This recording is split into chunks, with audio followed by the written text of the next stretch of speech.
pharma is heavily targeted for corporate espionage. Just got the formulas, new medical formulas and everything. So how are you locking down your research data? Means research data into complaints. I can't exactly share all the details, but obviously we take great measures to make sure Mm. that both our internal data does not go out, Mm. and also if there are external threat actors who are trying to access our network, our perimeters and all that, Mm. variety of setup that we have created, we ensure that they are detected. Mm. If any unauthorized access has been targeted, they are detected, they are botted, and at the same time our data and all that is encrypted to make sure that even if somebody comes in without the right kind of authorization and fee, they cannot actually make sense of the data. How do you ensure cyberspace creating actually sticker non-technical stuff in the manufacturing environment? So we actually do multiple things to make sure that they understand the criticality, because women end of the day is the weakest link in cybersecurity.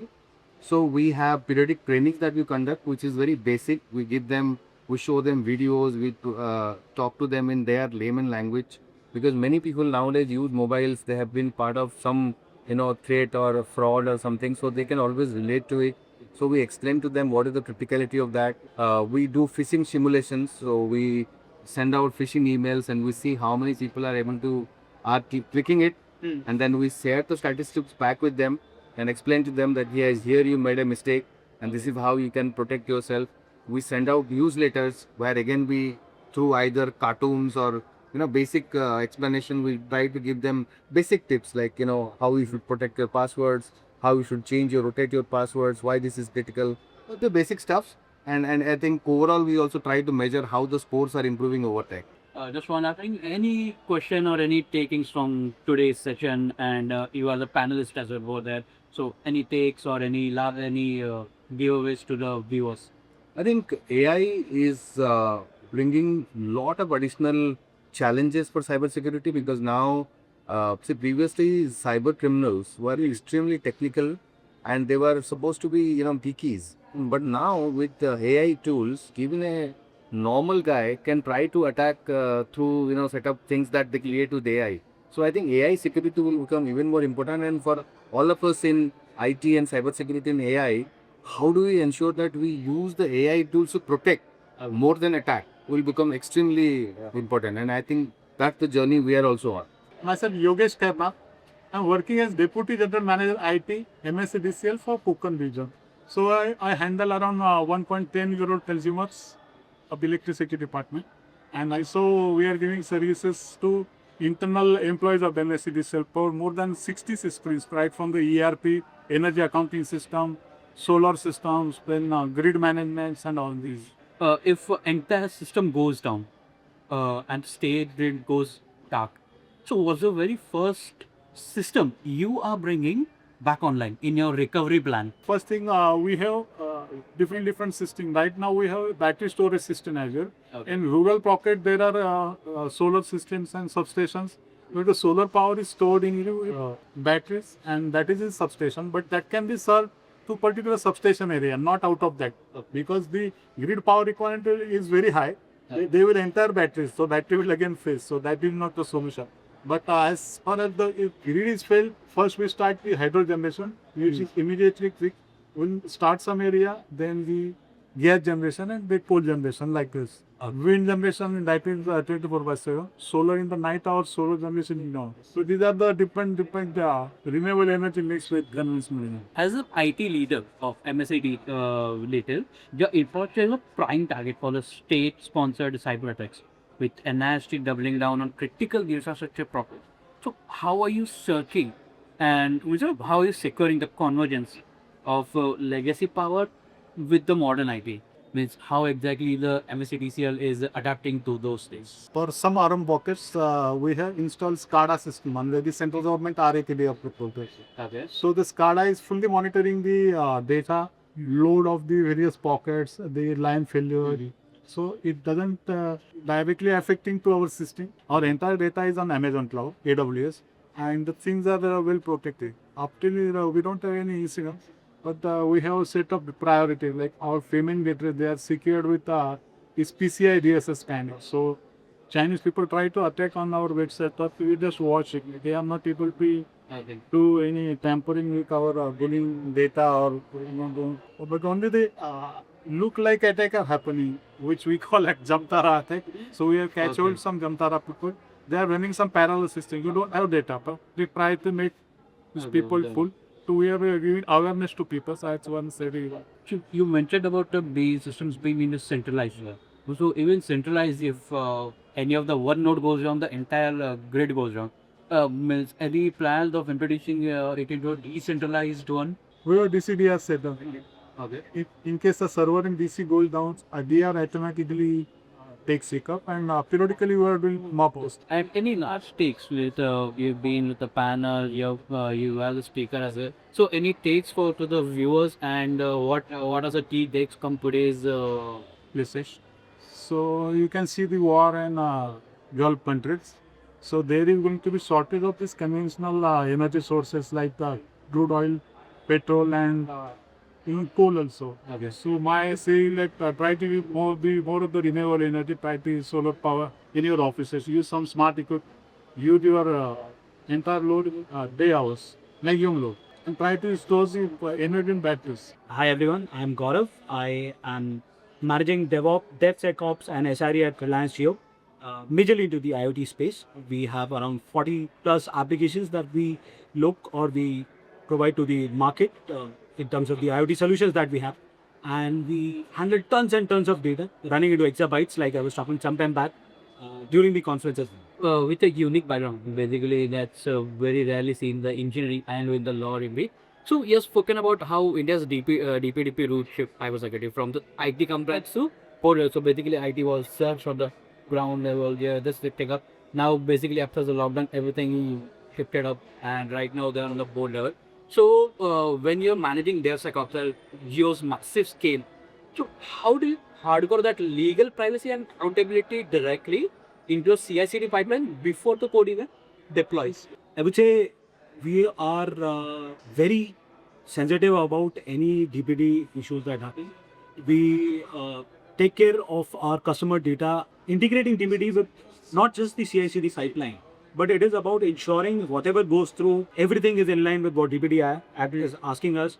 The data retention, if the customer has to opt out, there is specific DPD related case testing that happens. You run through all those cases and you ensure that, okay, whatever the requirement is met, because we have to report back to our epics, and this is taken very seriously by them. So each and every aspect, each and every point has to be covered. We have an exhaustive list. I myself, like you said, being from the legal background, I know the repercussions of it. And for the engineers also, we have a periodic training that happens so that they are also aware of what impact it could happen if they miss out on something, right? So Yeah. that is how we have prevented. You lead DevSecOps and SRE for the IoT at the largest telecom, which is Geo. So as Geo expands further, like into automotive, IoT, and connected infrastructure, means basically you are expanding into various aspects. So the blast radius of it's not just with the digitally, but it's in terms of this one geographically as well. So what exactly how are you evolving your SRE and zero trust strategies? To ensure an IoT breach to is contained at the edge.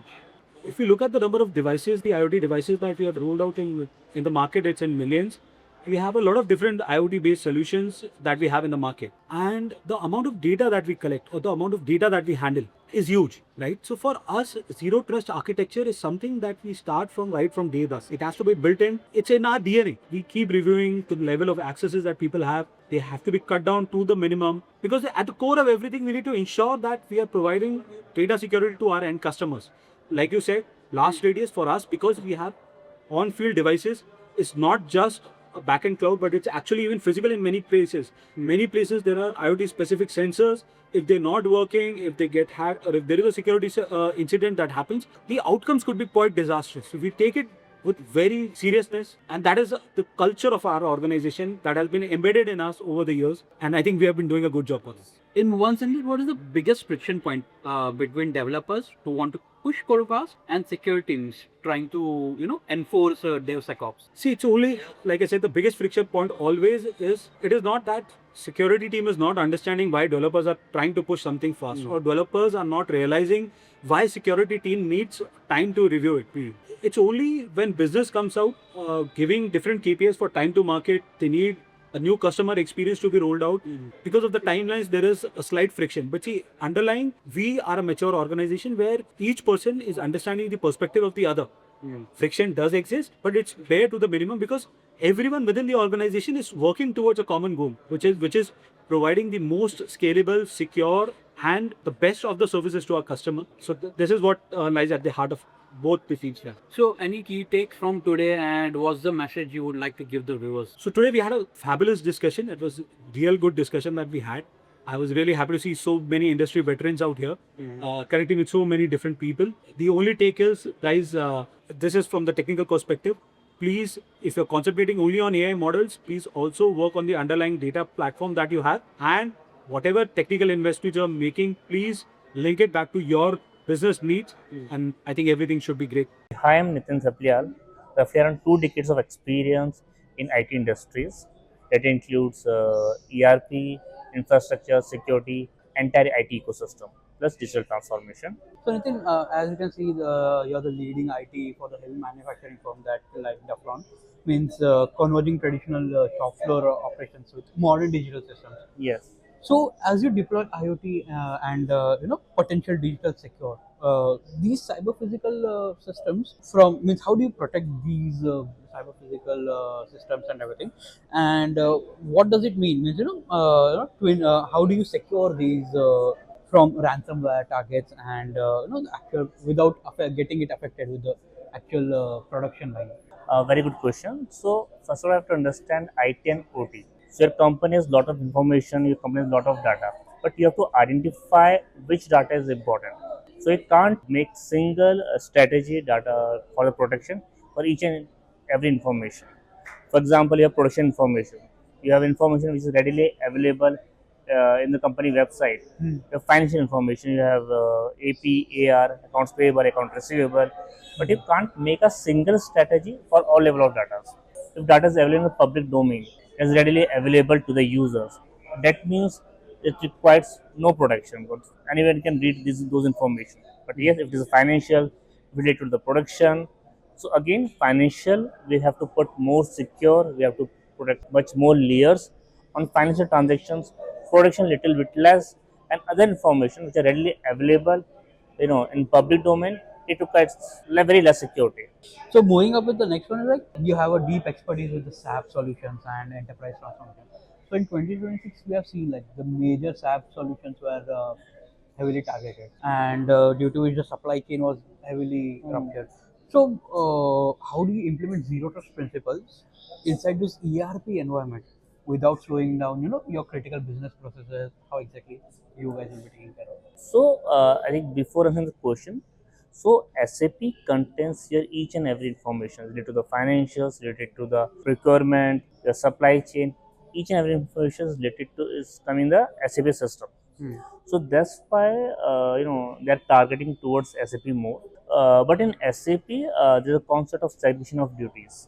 So for each and every users, we have implemented a SOD. It's segregation of duties. Each and every person can see, can use only those information which are relevant to that particular role. So if we have a VPN access, we have a zero trust network, somebody, a vendor or an employee enter to our network, it doesn't mean that all an entire network is open to him. So if he want to use a SAP, he comes through a VPN, he can access SAP, but he can access only required informations, only information with whom or with that guy is authorized.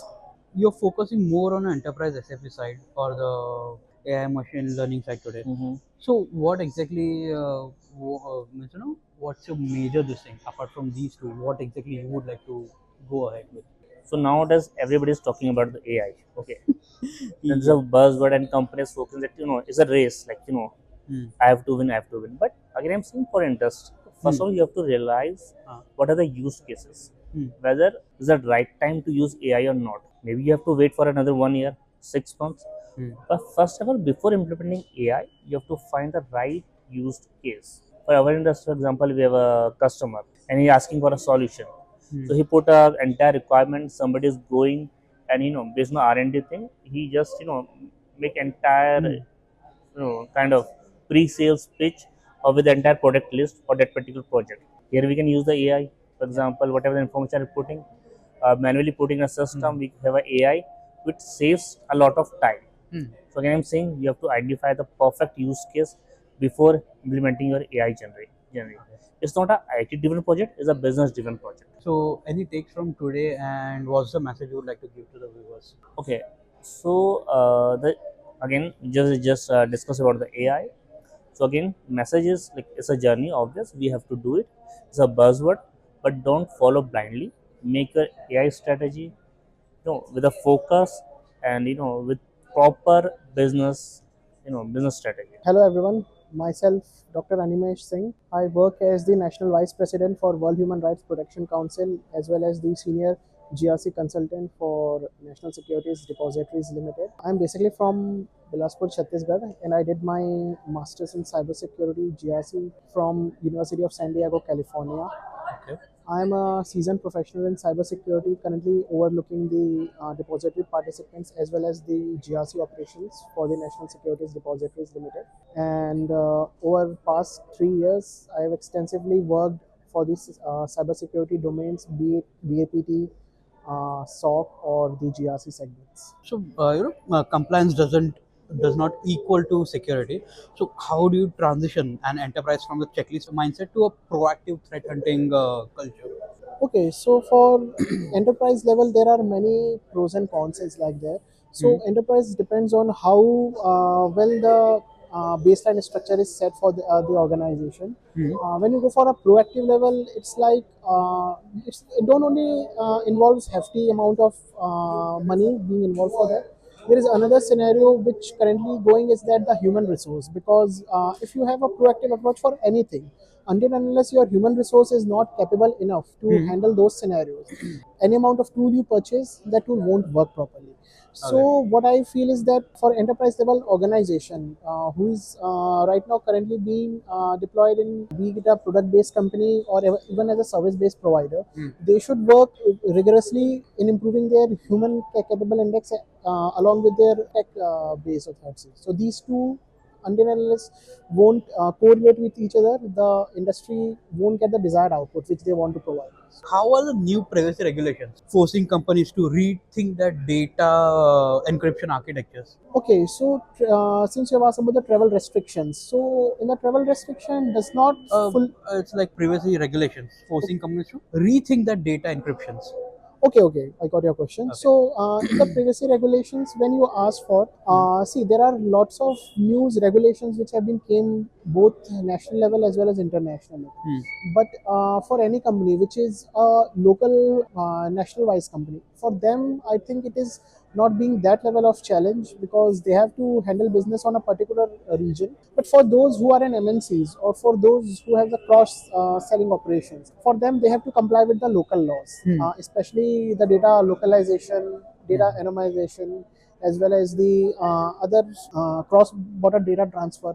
These all things needs to be taken care of. So companies should adopt a more resilient approach rather than going for a fixed approach of depending on the localization of data. So they need to have more broader cross data approach functions acting on backend along with the front end operations which they are carrying with the government regulations and the privacy regulation that came out of it. So these two needs to be co-aligned.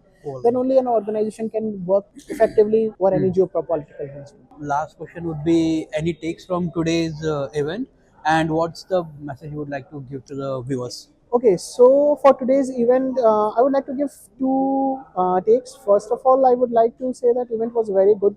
Top cybersecurity brains have came on this event, and it's been a wonderful session to interact with them. And I would like to inform all the viewers that you should focus more into the field of cybersecurity because 10 years ago we don't have this field growing in that rapid scale.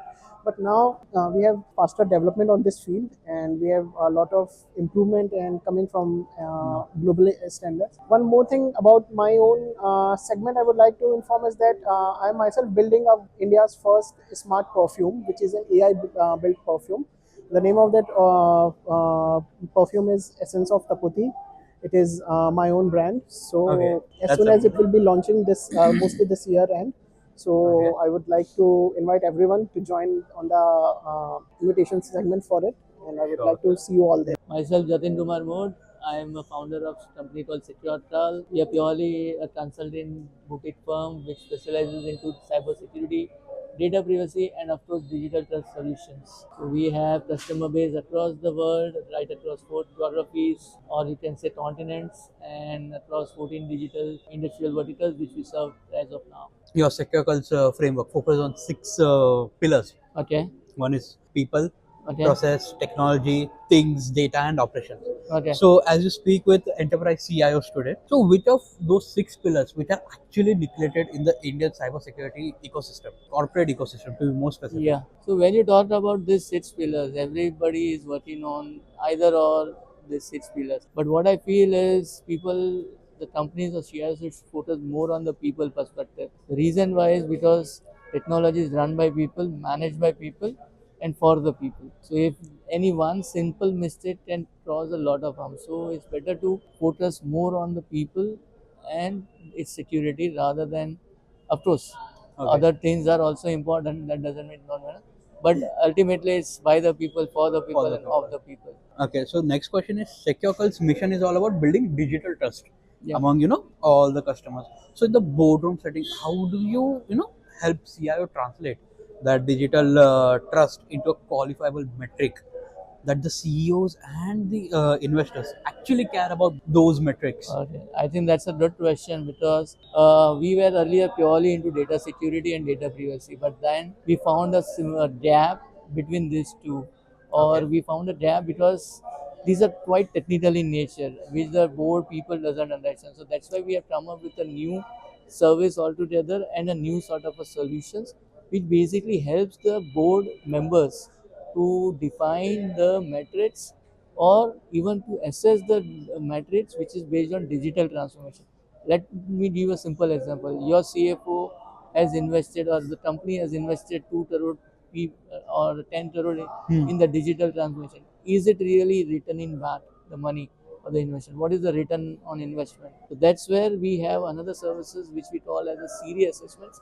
It's a universal assessment which is basically calling as smart industrial smart industrial readiness index, and this is a universal one which can be used for the building of the trust, not only for building of the trust because it assesses you and your company, your digital transformation journey into basically 16 dimensions cutting across processes, technology, and organization thing. Where when you talk about organization, it's mainly focuses on the people. So this will basically help you out to understand where your digital transformation is moving up and how you can enable the business using digital transformation.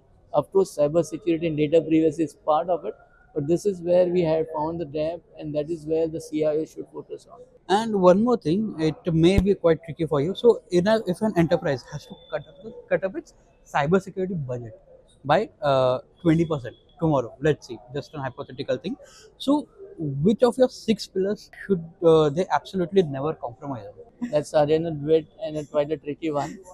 But it's like, you can, I would say, if you want to cut 20%, cut it across the board, not any one of the pillars. The reason why is security or the information security operates in layer. If you cut one of them, then every imbalance will be across the five. So it's better to ensure that we can say go from the risk perspective, not from the investment perspective. How much risk you have, and then try to focus and prioritize those risks and invest accordingly rather than cutting it across. So that is something which is, I would say, cutting across your budget by 20% is like कि आपने घर में से दरवाजा निकाल दिया और बोलो रे कि भाई अब चोरी मत करना भाई. So that is Budget not की वजह से yeah, कम so कर that is दिया. something not really better to go by the risk way rather than cutting or limiting on the budget. Try to focus on your jewels. One example was, a technology company doesn't want to do assessment, security assessment on technology. What will happen? That's gonna be So the that's going hamper. to be a problem, right? So focus on the businesses and the context that will help you out. So, any takes from today's, and what's your message to the viewers? To take from today's event, it was quite a nice environment out here, and loved interacting with the CIOs. It gave me, because at one point of time I was also a CIO, so pulling my mind back, moving my mind to that. But the good thing is, earlier those were different days. Now it's a different day. The technology has evolved a lot, and I think the CIOs play quite an important role, not only ensuring that the information is processed properly, but in a secure way, and also comply with the things. So I think they should also focus on the compliance as well as from the security perspective. Hey, hi Siddharth. Thanks for giving the Thank you. opportunity. So I'm Chandrasekhar, CEO of Secure4 is a global cybersecurity organization. We deal with next generation cybersecurity solution, supporting customer across multiple countries. And our focus is to bring the best solution to strengthen security controls and to provide protections. Okay, so let's go ahead with the question actually. So, sir, as an investment mentor driving scalable growth, how much weight does a startup cybersecurity debt hold when you're evaluating them for funding? Is a lack of security by design an immediate deal breaker in 2026? So, for a startup cybersecurity organization, it's very important to have the solution which is going to add real value for customer. It's a solution focus is very, very important. If your solution is not adding any value, it's not make sense to customer. So, what problem you're solving? That's very important. So, if you are solving some problem related to cybersecurity, related to AI security, then definitely market will accept your solution and you can grow faster. And then regarding the funding, another thing, funding, there are a lot of investors are available. They can fund startups if their solutions really adding value. Okay. Speaking of which, you focus heavily on enterprise business transformation. When a company is scaling rapidly for adopting new AI tools, how do you ensure that moving fast doesn't mean scaling their attack surface and leaving massive security blind spots? It's a great question on the AI security. Today, I think during the CIO tech event, everyone was talking about the AI. AI is a business enabler. Adoption of AI is really great. But question for CIOs, question for CISOs, whether they are really monitoring their users sharing information to publicly available AI tool, how they are going to protect their information. If they are not monitoring, how they are going to protect. So to protect, you need to first monitor, and then also need to protect information disclosure to the internet, towards the internet, right? So there are thousands of commercially available AI tools today. And Secure4 as an organization, we also focus on AI inline security, agentic AI security, LLM model protections. We are supporting many organizations. And there are a lot of demos, POCs are going on, and they're related to AI security solution. Okay, just one rapid fire thing. So, if a founder pitches you a brilliant and disruptive AI, but admits they haven't thought about data privacy or zero trust yet, what is your immediate advice to them? Data privacy is very, very essential, very important, because there are compliance, there are regulatory requirement. There are countries, there are strict regulatory requirement, not sending outside the country. Similarly, for enterprise organizations, privacy, consent management are critical. And AI definitely is a business enabler, but same time you need to also think about the privacy, compliance, regulatory requirement in the mind before Yeah. accepting or adopting AI. Okay, and last question would be like, what's your take on today's event, and what are your views for for the viewers? So I would like to definitely thanks all the organizer today, event organizer. There are a lot of efforts. Many CIOs, many CISOs from Mumbai region, Maharashtra, various verticals today I have interacted, and very happy to give them also awards to many CISOs, many CIOs, and it was a great event, a lot of a lot of experience. So I would like to definitely thanks each and everyone for their efforts. Okay. And for the viewers, I think for the next event, you must try to participate. Lot of learning from this kind of events.